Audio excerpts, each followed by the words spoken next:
Let me go ahead and address the Daily Beast because this was some questions out there, and I did catch some heat. There was an issue that came around our HHS legal win.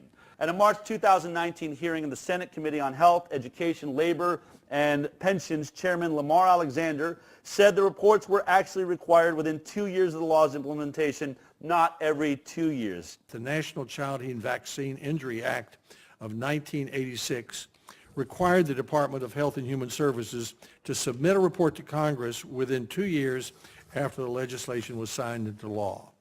The Health Committee has received 2 reports from the department submitted to Congress May 4, 1988 and July 21, 1989. I ask consent that the reports be submitted to the committee record so they can be more accessible to the public.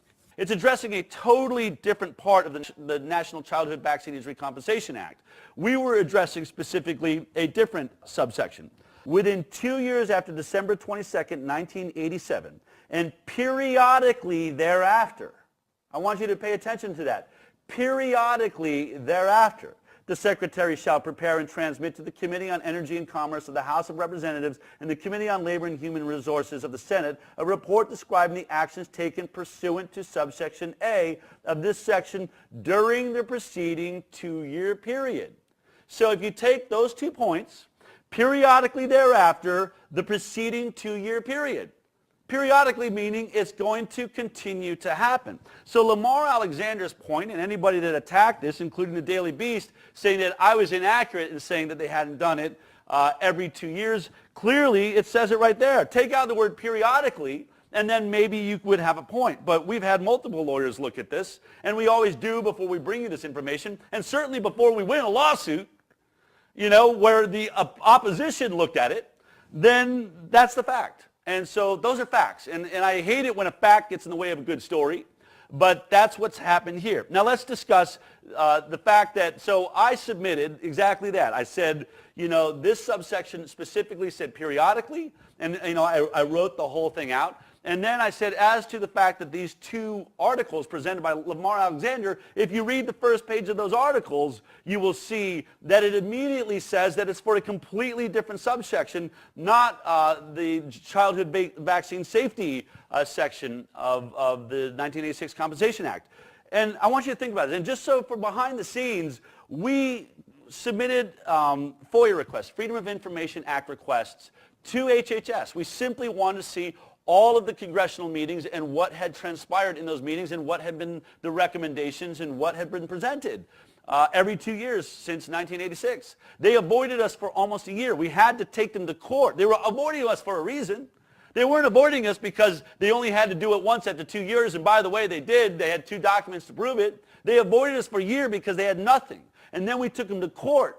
And once we were dealing with the Department of Justice lawyers, and our legal team was going back and forth, they said, what do you want from us? We don't have anything. And we said, just simply sign a court-ordered stipulation explaining exactly that. Why do you want that? Well, because we have had to come this far, and we don't ever want you saying that you did this, that somehow you did make these reports and making an erroneous statement. We want to have proof that you have looked into this thoroughly, so thoroughly that you're arguing with us on the phone right now, and you're saying you don't want to sign a stipulation. They say, well, what if we don't sign a stipulation? Then we said, then we'll take you all the way through the entire court system. And we will win in court for you denying us the response to our FOIA request officially. And so they acquiesced. This phone calls went back and forth, back and forth. We have a great legal team, by the way. And finally, they acquiesced, and they signed a stipulation stating exactly that. These searches did not locate records responsive to your request or indications that records responsive to your request and in the custody of HHS are located at Federal Records Center. Whereas ICANN believes the foregoing response from HHS now resolves all claims asserted in this action. We wrote that. We wrote that. We think that you're acknowledging all of our claims. I put all of this information in a paragraph. They said, what's your response? Well, it was a paragraph. And then it came back. We've been going back and forth for several days. And I want to thank the Daily Beast, honestly, for being open to this discussion. They could have just railroaded and said, we don't care what your point is, but they were caring. They continued to have email interactions. And yesterday they came back and said, look, it's just too long. It's in the weeds. Most people won't understand it. And I understand that. We make television. I worked at CBS. But I said, I'm trying to be thorough because the accusation against me is that I'm inaccurate, that somehow I'm manipulating truth. And if there's an accusation like that, I have to use all the facts to defend myself.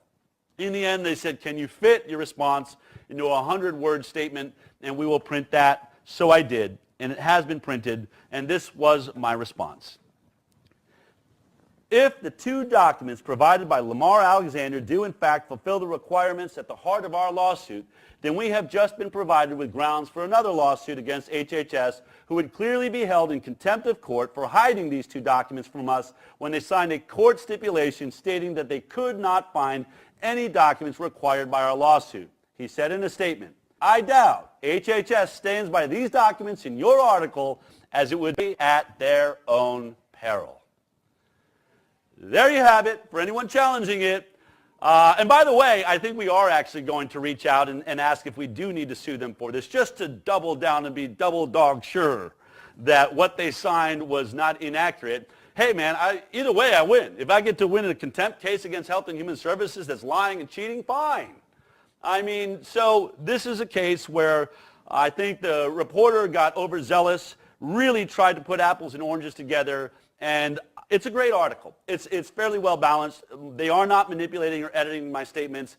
And as you can see, they've added at least a smaller version of my rebuttal. And this is hopeful. This is good for us. This is what I've been trying to tell you. This is shifting. This would not have happened a year ago. A year ago, this article would have been written. A year ago, they would never have taken my phone call. But now we are becoming a media force. And they keep saying that. If you listen to Peter Hotez, we are, a major mainstream media threat. But that's because of you.